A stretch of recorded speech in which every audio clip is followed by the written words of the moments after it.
कहानी की शुरुआत घने जंगल के बीच बह रही एक बड़ी नदी से होती है, जहां जेफ नाम का एक आदमी अपने कुछ साथियों के साथ नाव में सवार होकर आगे बढ़ रहा था। ये लोग जहरीले सांपों को पकड़कर शहर में बेचने का काम करते थे, लेकिन इस बार वे जिस जगह जा रहे थे उसे दुनिया का सबसे खतरनाक इलाका माना जाता था। यहाँ तक कि बोट के कैप्टन ने भी जेफ से कहा कि जिस जगह तुम लोग जा रहे हो वह श्रापित है। वहाँ हर तरफ जहरीले सांप भरे पड़े हैं और मैंने सुना है कि वहाँ क्रिम्सन नाम का एक विशाल एनाकोंडा रहता है। जो भी उसके इलाके में जाता है वह एनाकोंडा उसे मार डालता है। लेकिन जेफ ने मुस्कुराते हुए उसकी बात नजरअंदाज कर दी। दरअसल जेफ सांपों का एक बेहद एक्सपर्ट शिकारी था और आज वह खास उसी क्रिम्सन एनाकोंडा का शिकार करने इस जंगल में आया था। कुछ देर बाद वे लोग उस जगह तक पहुंच गए। वहां पहुंचते ही बोट के कैप्टन ने जेफ से ज्यादा पैसे मांगने शुरू कर दिए। उसका कहना था कि ये जंगल बहुत खतरनाक है और यहाँ तक पहुँचाने के लिए ज्यादा पैसे लगेंगे। जेफ ने बिना कोई बहस किए जेब से पैसे निकाले, लेकिन उसके हाथ में देने के बजाय सीधे जमीन पर गिरा दिए। कैप्टन खुशी खुशी उन्हें उठाने लगा, लेकिन जैसे ही उसने सिर उठाया जेफ ने बिना एक पल गवाए उसके गले में चाकू उतार दिया और बड़ी बेरहमी से उसका गला काटकर उसका सिर नदी के पानी में फेंक दिया। नदी किनारे खड़े जेफ के दोनों साथी ये सब अपनी आंखों से देख रहे थे। जेफ की यह बेरहमी देखकर दोनों के चेहरे डर से सफेद पड़ गए। इसके बाद जेफ उनके पास आया और बोला कि अगर तुम दोनों ने भी मुझे धोखा देने की कोशिश की तो तुम्हारा अंजाम भी यही होगा। इसके बाद तीनों जंगल के अंदर आगे बढ़ने लगे। कुछ दूर चलने के बाद वे एक ऐसी जगह पहुंचे जहां उन्हें सांपों की एक विशाल मूर्ति दिखाई दी। उसे देखते ही जेफ बोला कि आखिर क्रिम्सन एनाकोंडा की कहानी सच निकली। दूसरी तरफ जेफ के साथियों को आसपास कई सांप दिखाई दिए। उन्हें देखकर दोनों के चेहरे खुशी से खिल उठे। इसके बाद दोनों साथियों ने जल्दी जल्दी सभी सांपों को पकड़कर बैग में भरना शुरू कर दिया, जबकि जेफ ने उन छोटे सांपों पर बिल्कुल ध्यान नहीं दिया, बल्कि वह तो इस जंगल के सबसे बड़े सांप क्रिम्सन एनाकोंडा की तलाश में निकल पड़ा। कुछ ही देर बाद दोनों साथियों में से एक सांपों से भरा बैग अकेले ही बोट की तरफ लेकर लौटने लगा, लेकिन वहां पहुंचते ही उसने देखा कि जिस आदमी का गला जेफ ने काटकर नदी में फेंक दिया था उसकी सिर कटी लाश कुछ दूरी पर पानी में सीधी खड़ी थी। ये देखकर उसे अपनी आंखों पर यकीन ही नहीं हुआ। तभी वह लाश अचानक पानी में डूब गई और अगले ही पल पानी के अंदर कोई विशाल चीज तेजी से उसकी तरफ बढ़ने लगी। ये देखकर वह आदमी डर के मारे जंगल की तरफ भागने लगा, लेकिन तभी बिजली की रफ्तार से आए एक विशाल एनाकोंडा ने उसे वहीं जकड़ लिया। उसने अपनी पूरा शरीर उस आदमी के चारों तरफ लपेट ली और जोर जोर से दबाकर उसकी एक एक हड्डी तोड़ डाली। इसके बाद उसने अपना विशाल मुंह खोला और उसे खाना शुरू कर दिया। उधर उसका दूसरा साथी सांपों से भरा बैग लेकर जंगल में आगे बढ़ रहा था, लेकिन तभी वह डर के मारे वहीं रुक गया, क्योंकि सामने वही विशाल एनाकोंडा धीरे धीरे उसकी तरफ बढ़ रहा था। जैसे ही वह पेड़ पर चढ़ा उसका फूला हुआ पेट देखकर सब कुछ साफ हो गया कि उस राक्षसी एनाकोंडा ने उसके साथी को जिंदा ही निगल लिया है। इससे पहले कि वह अपनी जान बचाकर भाग पाता, तभी अचानक एनाकोंडा ने उसके साथी की लाश बाहर उगल दी और अगले ही सेकंड वह उसी पर टूट पड़ा। उसने अपने विशाल शरीर से उसे बुरी तरह जकड़ लिया, जिससे उसकी हड्डियां चटकने लगी। इसके बाद पेड़ से लिपटते हुए एनाकोंडा ने उसे भी खाना शुरू कर दिया। ये सब कुछ ही दूरी से जेफ देख रहा था, लेकिन अपने साथी को बचाने की बजाय उसके चेहरे पर मुस्कान थी, क्योंकि वह यही चाहता था कि कोई उस विशाल सांप का शिकार बन जाए और जैसे ही शिकार को खाते वक्त उसका ध्यान भटके वह उसे बेहोश करके आसानी से पकड़ ले। यह सोचते ही जेफ ने अपनी शॉटगन तान दी। वह एनाकोंडा को बेहोशी का डांट मारने ही वाला था, लेकिन तभी अचानक पूरे जंगल के जानवर और पक्षी जोर जोर से शोर मचाने लगे। उनकी आवाज सुनते ही एनाकोंडा अपना शिकार वहीं छोड़कर तुरंत वहां से चला गया। आखिर कुछ तो ऐसा था जिससे जंगल के सारे जानवर डर रहे थे। इसी बीच एक बोट उसी जंगल से होते हुए थाईलैंड की तरफ बढ़ रही थी। असल में बिली यांग नाम के एक बिगड़े आदमी ने बोट पर मौजूद लोगों को नौकरी का झूठा सपना दिखाकर चुपके से खरीद लिया था और अब उसका इरादा बोट में मौजूद लड़कियों को थाईलैंड में बेचने का था। लेकिन कुछ दूर आगे बढ़ने के बाद सभी ने देखा कि आगे का नदी वाला रास्ता पूरी तरह बंद पड़ा था। वहाँ लकड़ियाँ और कई बड़े कंटेनर रखकर किसी ने रास्ता रोक दिया था। ये देखकर बोट के कैप्टन ने कहा कि हम दूसरे रास्ते से जा सकते हैं, लेकिन उस रास्ते से जाने पर थाईलैंड पहुंचने में काफी ज्यादा समय लग जाएगा। कैप्टन की यह बात बिली यांग को बिल्कुल पसंद नहीं आई। उसने कैप्टन को धमकी देते हुए कहा कि चाहे कुछ भी हो जाए हमें वक्त पर थाईलैंड पहुंचना ही होगा, वरना मैं पूरी तरह बर्बाद हो जाऊंगा। इस पर कैप्टन बोला कि अगर तुम उस रास्ते से नहीं जाना चाहते तो हमें इन कंटेनरों को बम से उड़ाकर आगे बढ़ना होगा। बिली यांग को कैप्टन का ये आइडिया पसंद आया। उसने तुरंत इसकी मंजूरी दे दी, लेकिन उन्हें जरा भी अंदाजा नहीं था कि वे कितनी बड़ी गलती करने जा रहे हैं। उन्होंने तुरंत कंटेनरों पर बम लगाया और रिमोट दबाते ही जोरदार धमाका हो गया।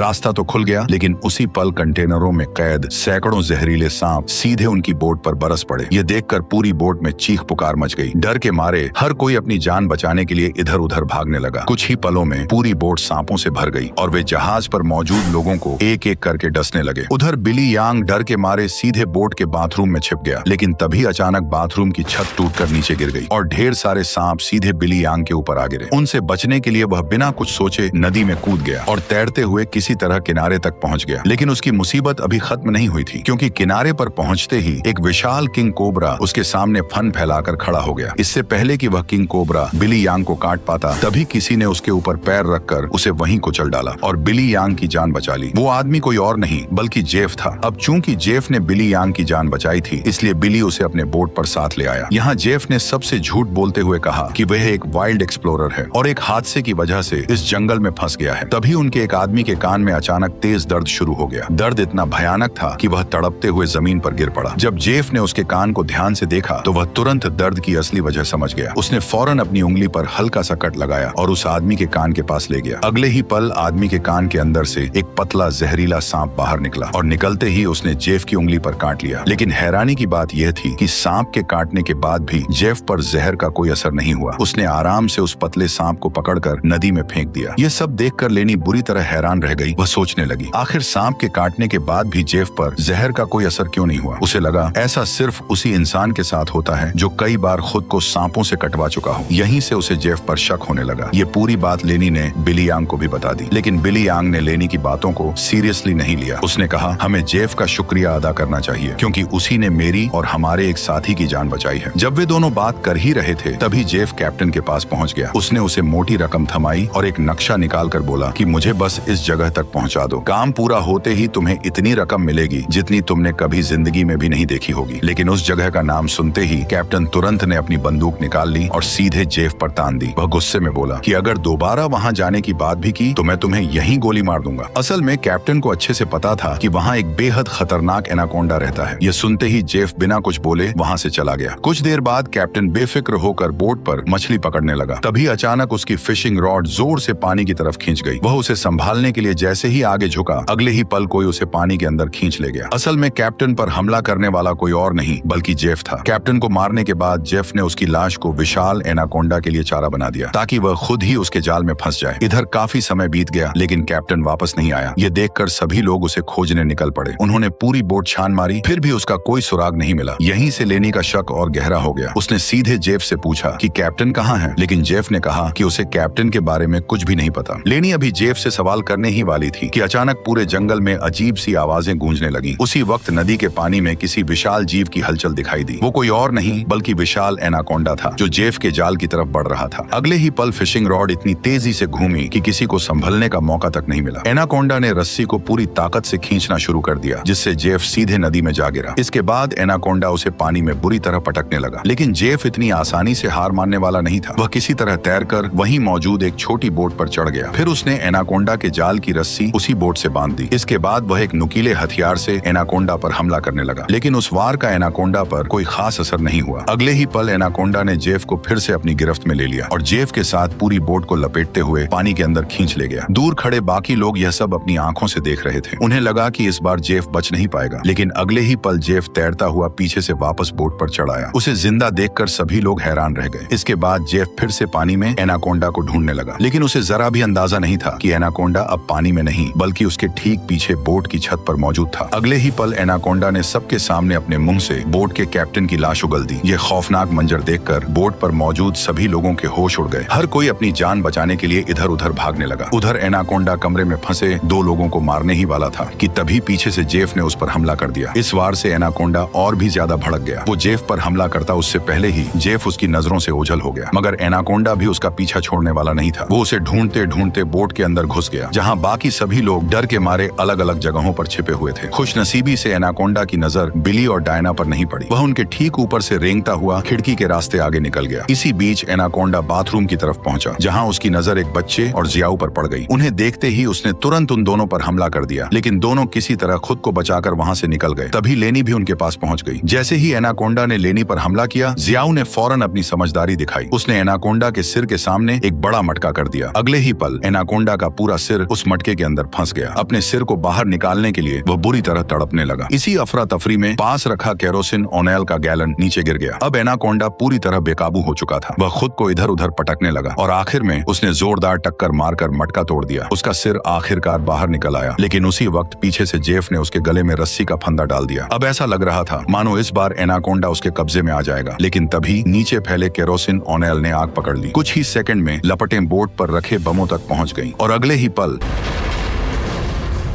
एक भयानक धमाके ने पूरी बोट को हिलाकर रख दिया। जान बचाने के लिए बोट पर मौजूद सभी लोग फौरन नदी में कूद पड़े, लेकिन जेफ ने एनाकोंडा के गले में रस्सी का फंदा डाल रखा था। इसी वजह से एनाकोंडा समय रहते वहां से निकल नहीं पाया और आग की लपटों में फंसकर जिंदा जल गया। उधर बाकी सभी लोग किसी तरह तैरते हुए नदी के किनारे तक पहुंच गए। अपनी जलती हुई बोट को देखकर बिली यांग रोने लगा, लेकिन उसे बोट के जलने का जरा भी दुख नहीं था। वह इसलिए परेशान था क्योंकि अब वे लोग समय पर थाईलैंड नहीं पहुंच पाएंगे। उधर बाकी लोग बुरी तरह घबराए हुए थे क्योंकि वे घने जंगल के बीच फंस चुके थे और अब उनके पास वापस लौटने के लिए कोई बोट भी नहीं बची थी। लेनी अब समझ चुकी थी कि इस पूरे हादसे का जिम्मेदार सिर्फ जेफ है। उसने इस पूरी बोट को सिर्फ एक जाल की तरह इस्तेमाल किया था। तभी लेनी गुस्से में जेफ से बोली, अगर तुमने यह सब नहीं किया होता तो आज हम सब इस मुसीबत में नहीं फंसते। लेकिन जेफ ने बेशर्मी से जवाब दिया, क्या तुम लोगों को जरा भी अंदाजा है कि इस एक क्रिम्सन एनाकोंडा की कीमत कितनी है? अगर तुम सबने इसे पकड़ने में मेरा साथ दिया होता तो आज हम सभी करोड़पति बन चुके होते। करोड़ों रुपयों का नाम सुनते ही बिली यांग की आंखें चमक उठी। उसने उसी वक्त थाईलैंड जाने का प्लान कैंसिल कर दिया और दौड़कर जेफ के पास पहुंच गया। वह बोला, मैं तुम्हारे साथ हूँ, बताओ इस एनाकोंडा को पकड़ने के लिए हमें क्या करना होगा और हमें पैसे कैसे मिलेंगे? इसके बाद जेफ ने एक नक्शा निकाला और सबको दिखाते हुए बोला, अगर तुम लोग मेरा साथ दोगे तो इसी नक्शे की मदद से मैं तुम्हें सिर्फ 1-2 दिन के अंदर थाईलैंड पहुंचा दूंगा। ये सुनकर बिली और उसकी टीम के बाकी लोग जेफ की बोट तक जाने के लिए तैयार हो गए, लेकिन लेनी को जेफ पर बिल्कुल भी भरोसा नहीं था, इसलिए उसने वहां जाने से साफ इनकार कर दिया। तभी लेनी की दोस्त अचानक दर्द से तड़पने लगी। जब उसके कंधे की जांच की गई तो सबको पता चला कि उसे एक बेहद जहरीली मकड़ी ने काट लिया है। अगर समय रहते इलाज नहीं मिला तो उसकी जान भी जा सकती है। मौका देखते ही जेफ बोला, मेरे पास इसका इलाज है, लेकिन दवा मेरी बोट में रखी हुई है। अगर इसकी जान बचानी है तो पहले मुझे मेरी बोट तक पहुंचाना होगा। अब ना चाहते हुए भी लेनी को जेफ के साथ जाना पड़ा। कई घंटे चलते रहने के बाद सब भूख से बेहाल हो गए। तभी जेफ ने चट्टानों के बीच से एक सांप पकड़ लिया। उसने उसका जहर निकालकर उसे आग पर भून लिया। आखिरकार सभी ने उसी सांप को खाकर अपनी भूख मिटाई। इसके बाद वे फिर से अपनी मंजिल की तरफ बढ़ने लगे। कुछ देर बाद रात हो गई। रात बिताने के लिए वे पहाड़ की एक सुरंग में रुक गए, जहां सभी ने मिलकर आग जला ली। उधर जेफ अकेला बैठा अपने नक्शे पर बने विशाल एनाकोंडा की तस्वीर देख रहा था। तभी उसे अपना पुराना सामना याद आ गया। उस दिन विशाल एनाकोंडा उसे मारने ही वाला था। जान बचाने के लिए जेफ एक बड़े लकड़ी के बॉक्स में छिप गया, लेकिन वह बॉक्स ढलान से लुढ़कता हुआ सीधे नदी में जा पहुंचा। जेफ ने बार बार बाहर निकलने की कोशिश की, लेकिन नाकाम रहा। वह उसी बॉक्स में कैद होकर रह गया। कुछ देर बाद बिली और उसके लोग वहां पहुंचे। उन्होंने कंटेनरों को डायनामाइट से उड़ा दिया। उसी धमाके से जेफ आजाद हो गया और फिर वो उन्हीं लोगों के साथ मिल गया। जब जेफ नक्शे को देख ही रहा था तभी बिली यांग उसके पास आया और बोला, तुम उसी विशाल एनाकोंडा को पकड़ना चाहते हो ना? जेफ ने सिर हिलाते हुए कहा, हाँ, वह इस पूरे जंगल का सबसे बड़ा एनाकोंडा है। यही इस जंगल का असली राजा है। यहाँ का हर जानवर उससे डरता है। उसने बड़े बड़े शिकार किए हैं, यहाँ तक कि उसने अपने जैसे कई विशाल एनाकोंडा भी मार चुका है। और अगर हम उसे पकड़ने में कामयाब हो गए तो रातों रात करोड़पति बन जाएंगे। करोड़ों की बात सुनते ही बिली यांग ने बिना एक पल गवाए कहा, मैं भी तुम्हारे साथ हूँ। उस विशाल एनाकोंडा को पकड़ने में मैं पूरी मदद करूंगा। इसके बाद रात काफी गहरी हो चुकी थी, इसलिए सभी आराम करने लगे। लेकिन आधी रात एक अजीब सी आवाज सुनकर एक आदमी घबरा कर उठ बैठा। उसने चारों तरफ नजर दौड़ाई, लेकिन उसका भाई कहीं दिखाई नहीं दिया। वह उसे ढूंढता हुआ सुरंग से बाहर निकला और नदी के किनारे पहुंच गया। वहां उसने देखा कि उसका भाई खुद को नदी में डुबाने की कोशिश कर रहा था। उसने तुरंत उसे रोकने की कोशिश की, लेकिन तभी उसकी नजर अपने भाई की नाक पर गई, जहां से अजीब से कीड़े बाहर रेंग रहे थे। उसे तुरंत जेफ की चेतावनी याद आ गई। जेफ ने कहा था कि इस जंगल का पानी कभी मत पीना, क्योंकि पानी में मौजूद कीड़े मुंह के रास्ते शरीर में घुस जाते हैं और इंसान के दिमाग पर कंट्रोल कर लेते हैं। लेकिन उसका भाई पहले ही नदी का पानी पी चुका था। कुछ ही देर में उन कीड़ों ने उसके दिमाग पर कब्जा कर लिया। इसके बाद वह खुद ही नदी में गया और बार बार पानी में सिर डुबाकर अपनी जान दे बैठा। अपने भाई की मौत देखकर वह आदमी बुरी तरह टूट गया। अगली सुबह सभी लोग एक बार फिर अपनी मंजिल की तरफ निकल पड़े। कई घंटे पैदल चलने के बाद वे एक नदी के किनारे पहुंच गए, लेकिन आगे बढ़ने का सिर्फ एक ही रास्ता था। उन्हें उसी नदी को पैदल पार करना था। शुरुआत में कोई भी पानी में उतरने को तैयार नहीं था, मगर मजबूरी के आगे इस सबको झुकना पड़ा। वे अभी कुछ कदम ही चले थे कि अचानक एक आदमी डर के मारे चिल्लाया और नीचे इशारा करने लगा। जैसे ही सबकी नजर पानी पर गई, उनके पैरों तले जमीन खिसक गई। एक विशाल एनाकोंडा उन्हें चारों तरफ से घेर चुका था। उधर जिस आदमी का भाई पिछली रात मारा गया था, वह सहमा हुआ सबसे पीछे चल रहा था। लेकिन तभी उस विशाल एनाकोंडा ने पीछे से उस पर हमला कर दिया। पलक झपकते ही उसने अपने विशाल शरीर से उसे कसकर जकड़ लिया। लेनी ने उसे बचाने की पूरी कोशिश की, लेकिन तब तक बहुत देर हो चुकी थी। एनाकोंडा उसकी सारी हड्डियां चटका चुका था। अगले ही पल वह उसे घसीटकर नदी की गहराइयों में ले गया। यह डरावना नजारा देखकर बाकी लोग अपनी जान बचाने के लिए बेतहाशा भागने लगे। काफी देर तक भागते रहने के बाद आखिर वे सभी जेफ की बोट तक पहुंच गए। जेफ ने अपना वादा निभाते हुए उस लड़की को एंटीडोट दे दिया। अब थाईलैंड यहाँ से बस कुछ ही दूरी पर था। सभी को लगा कि उनकी मुसीबत आखिर खत्म होने वाली है, लेकिन अगले ही पल जेफ ने सबका रास्ता रोक लिया, क्योंकि उसका इरादा उन्हें बचाने का नहीं था, बल्कि वह तो इन सभी को विशाल एनाकोंडा के चारे की तरह इस्तेमाल करना चाहता था। जेफ ने सबकी तरफ देखते हुए कहा, मैंने अपना वादा निभा दिया, अब तुम्हारी बारी है। तुम लोगों को भी अपना वादा निभाना होगा और उस विशाल एनाकोंडा को पकड़ने में मेरी मदद करनी होगी। तभी छोटा बच्चा आगे आया और बोला, अगर बात उस एनाकोंडा की है तो हम में से कोई भी तुम्हारी मदद नहीं करेगा। इतना सुनते ही जेफ ने बिना देर किए अपनी बंदूक तान दी। उधर बिली यांग ने भी चाकू निकालकर जेफ का साथ देना शुरू कर दिया। वह सबको घूरते हुए बोला कि अब वही होगा जो जेफ चाहता है। तभी लेनी भड़क उठी। उसने कहा कि उस विशाल एनाकोंडा को पकड़ना मौत को दावत देने जैसा है। जेफ ने बिना एक शब्द बोले तुरंत 2 लोगों को रस्सियों से बांध दिया, ताकि उन्हें विशाल एनाकोंडा के लिए जिंदा चारे की तरह इस्तेमाल किया जा सके। ये देखकर वह छोटा बच्चा बिली यांग से बोला, तुम ऐसा क्यों कर रहे हो? तुम तो हमें काम दिलाने ले जा रहे थे ना? ये सुनते ही बिली यांग जोर जोर से हंसने लगा और वह बोला, मैं तुम्हें काम दिलाने नहीं लाया था, बल्कि मैं इन सुंदर लड़कियों के साथ तुम सबको बेचने ले जा रहा था। इतना सुनते ही दोनों के होश उड़ गए। उधर जेफ ने दोनों लड़कियों को रस्सियों से बांध रखा था। फिर वह एक लड़की के साथ बदतमीजी करने लगा, लेकिन तभी एक लड़की उसका भरोसा जीतने का नाटक करने लगी। वो मुस्कुराते हुए धीरे धीरे जेफ के पास पहुंची और प्यार से उसके बालों में हाथ फेरने लगी। अगले ही पल उसने उसकी जेब से बंदूक निकाल ली और उसी पर तान दी, लेकिन ट्रिगर दबाने पर भी गोली नहीं चली। उसे बंदूक का सेफ्टी लॉक खोलना ही नहीं आता था। जेफ ने फौरन बंदूक वापस छीन ली। जेफ उस लड़की पर गोली चलाने ही वाला था, तभी पीछे से किसी ने उसकी पीठ पर अचानक हमला कर दिया। उसने पलट कर देखा तो सामने लेनी खड़ी थी, जो रस्सियों से खुद को छुड़ा चुकी थी। गुस्से में जेफ ने उसे धक्का देकर दूर गिरा दिया, लेकिन उसी पल दूसरी लड़की ने पीछे से उसका गला पकड़ दिया। मौका मिलते ही लेनी फिर उठी और बंदूक छीनने लगी। दोनों के बीच जबरदस्त छीना झपटी होने लगी। तभी अचानक एक गोली चल गई, लेकिन किसी को भी यह समझ नहीं आया कि गोली आखिर लगी किसे है। दूसरी तरफ वे दोनों लोग जिन्हें बिली यांग ने एनाकोंडा का चारा बनाया था, डर के मारे बुरी तरह कांप रहे थे। कुछ ही देर में एक विशाल एनाकोंडा अपने शिकार की तरफ बढ़ने लगा। उधर बिली यांग दूर खड़ा मुस्कुराते हुए सब देख रहा था। उसे पूरा यकीन था कि जैसे ही एनाकोंडा हमला करेगा, वह रस्सी खींचकर उसे अपने जाल में कैद कर लेगा। लेकिन उसे जरा भी भनक नहीं थी कि उसके सिर के ठीक ऊपर एक और विशाल एनाकोंडा शिकार के इंतजार में बैठा था। जैसे ही बिली यांग ने ऊपर देखा, तभी एनाकोंडा ने उस पर हमला कर दिया और उसे अपने साथ उठाकर ले गया। रस्सी के छूटते ही जाल नीचे आ गिरा, जिसकी वजह से चारे की तरह बंधे हुए दोनों लोग एनाकोंडा के हमले से बच गए। उधर जेफ फिर से उस लड़की को मारने की कोशिश करने लगा, लेकिन तभी लेनी पीछे से आई और एक भारी लकड़ी उठाकर जेफ के सिर पर जोरदार वार कर दिया, जिससे जेफ वहीं बेहोश होकर गिर पड़ा। बस फिर क्या था, दोनों लड़कियां दौड़कर अपने साथियों तक पहुंची। उन्होंने फौरन उन्हें जाल से छुड़ा लिया, लेकिन तभी जेफ को दोबारा होश आ गया। वह लड़खड़ाता हुआ उनकी तरफ बढ़ने लगा। उसी वक्त एक विशाल एनाकोंडा अचानक वहां आ पहुंचा। पलक झपकते ही वह जेफ को उठाकर जंगल की तरफ ले गया। मौका मिलते ही सभी लोग वहां से भागने ही वाले थे कि तभी उनके एक साथी की हालत बिगड़ गई, क्योंकि जेफ से हुई हाथापाई के दौरान जो गोली चली थी वह उसी लड़की को लग गई थी। कुछ देर बाद उसने सबकी आंखों के सामने दम तोड़ दिया। अब वहां सिर्फ 3 लोग बचे थे। वे जल्दी जल्दी जेफ की बोट में बैठे और नदी के रास्ते भागने लगे, लेकिन तभी जियाऊ के कंधे में अचानक कुछ आकर लगा। उसने निकाल कर देखा तो वह बेहोशी का डार्ट था। कुछ ही पल में वह बेहोश होकर गिर पड़ा। उसे निशाना बनाने वाला कोई और नहीं बल्कि जेफ था। इसका मतलब वह विशाल एनाकोंडा के हमले से जिंदा बच गया था। इतना ही नहीं, उसने उसका सिर काटकर उसे खत्म भी कर दिया था। इसके बाद जेफ ने बाकी तीनों को भी पकड़ लिया और उन्हें विशाल एनाकोंडा के लिए जिंदा चारे की तरह बांध दिया और उनके चारों तरफ नुकीली लोहे की तार बिछा दी। फिर उसने पूरे इलाके में खून फैला दिया और वह जाल की रस्सी पकड़कर कुछ दूरी पर घात लगाकर खड़ा हो गया। कुछ ही पलों में खून की गंध से कई विशाल एनाकोंडा खींचे चले आए। वे धीरे धीरे अपने शिकार की तरफ बढ़ने लगे। वे उन तीनों पर हमला करने ही वाले थे, तभी अचानक पूरे जंगल में हड़कंप मच गया। जानवर बेतहाशा भागने लगे। ये देखकर बाकी सभी विशाल एनाकोंडा भी धीरे धीरे पीछे हट गए, लेकिन एक एनाकोंडा अब भी अपने शिकार के सामने डटा रहा। वह हमला करने ही वाला था कि तभी जंगल का सबसे खतरनाक शिकारी क्रिम्सन एनाकोंडा वहां पहुंच गया। एक ही वार में उसने दूसरे एनाकोंडा का काम तमाम कर दिया। अब पहली बार सबकी नजर क्रिम्सन एनाकोंडा पर पड़ी। उसका विशाल शरीर देखकर तीनों के पैरों तले जमीन खिसक गई। उधर जेफ के चेहरे पर खुशी साफ झलक रही थी। आखिर उसे वही राक्षसी शिकार मिल गया था जिसके लिए वह इतनी दूर आया था। अगले ही पल क्रिम्सन एनाकोंडा तीनों को चारों तरफ से घेर कर अपना विशाल मुंह खोलने लगा। लगा। उसी वक्त जेफ ने जाल की रस्सी छोड़ दी और देखते ही देखते क्रिम्सन उसी जाल में फंस गया। खुद को छुड़ाने के लिए वह पूरी ताकत से तड़पने लगा। उसने बार बार जोर लगाकर जाल से निकलने की कोशिश की, लेकिन जब कोई रास्ता नहीं मिला तो उसने अपने तेज और नुकीले दांतों से जाल की रस्सी काटकर खुद को आजाद कर लिया। लेकिन जाल की कुछ रस्सियां अब भी उसके विशाल शरीर में उलझी हुई थीं। इसी वजह से जेफ उन रस्सियों को कसकर पकड़कर उसे काबू करने की कोशिश करने लगा, लेकिन तभी एनाकोंडा ने उसे घसीटना शुरू कर दिया और इसी दौरान जेफ दो बड़े पेड़ों के बीच बुरी तरह फंस गया। अब वह चाहकर भी वहां से निकल नहीं पा रहा था। मौका मिलते ही क्रिम्सन एनाकोंडा उसकी तरफ लपक पड़ा और देखते ही देखते उसने जेफ को अपनी मजबूत कुंडलियों में जकड़ लिया। ये खौफनाक मंजर वे तीनों अपनी आंखों से देख रहे थे। उन्हें अच्छी तरह पता था कि जेफ के बाद अगला नंबर उन्हीं का है, इसलिए वे पूरी ताकत से खुद को छुड़ाने की कोशिश करने लगे। तभी छोटे लड़के ने अपने दांतों से रस्सी काटनी शुरू कर दी। लंबी कोशिश के बाद वह रस्सी का ज्यादातर हिस्सा काट चुका था, लेकिन लगातार रस्सी चबाने से उसके मुंह से खून बहना भी शुरू हो गया। इधर क्रिम्सन एनाकोंडा ने जेफ की एक एक हड्डी तोड़नी शुरू कर दी। जेफ दर्द से चीखता रहा, लेकिन अगले ही पल क्रिम्सन उसे जिंदा निकल गया। उधर छोटे बच्चे ने आखिरकार रस्सी काट ली और फौरन अपने दोनों साथियों को आजाद कर दिया। इसके बाद तीनों तुरंत नदी की तरफ भागने लगे, लेकिन अब क्रिम्सन एनाकोंडा उनके पीछे पड़ चुका था। जान बचाने के लिए दो लोग पेड़ के पीछे छिप गए, जबकि बच्चा लकड़ी के कंटेनर में जा छिपा। लेकिन तभी अचानक एनाकोंडा की नजर उस पर पड़ गई। वह धीरे धीरे उसी की तरफ बढ़ने लगा। बच्चा बाहर निकलने की पूरी कोशिश करता रहा, लेकिन दरवाजा बाहर से बंद था। वह जोर जोर से मदद के लिए चिल्लाने लगा। तभी जियाऊ ने बाहर से दरवाजा तोड़ दिया और ऐन वक्त पर बच्चे को बचा लिया। इसके बाद तीनों एक बार फिर जान बचाकर भागने लगे, लेकिन यह पूरा जंगल क्रिम्सन एनाकोंडा का इलाका था और उससे बचना नामुमकिन था। आखिरकार तीनों एक पेड़ के पीछे जाकर छिप गए, लेकिन कुछ ही दूरी से क्रिम्सन एनाकोंडा ने उन्हें फिर देख लिया। उन्हें देखते ही वह पूरी रफ्तार से उनकी तरफ लपक पड़ा।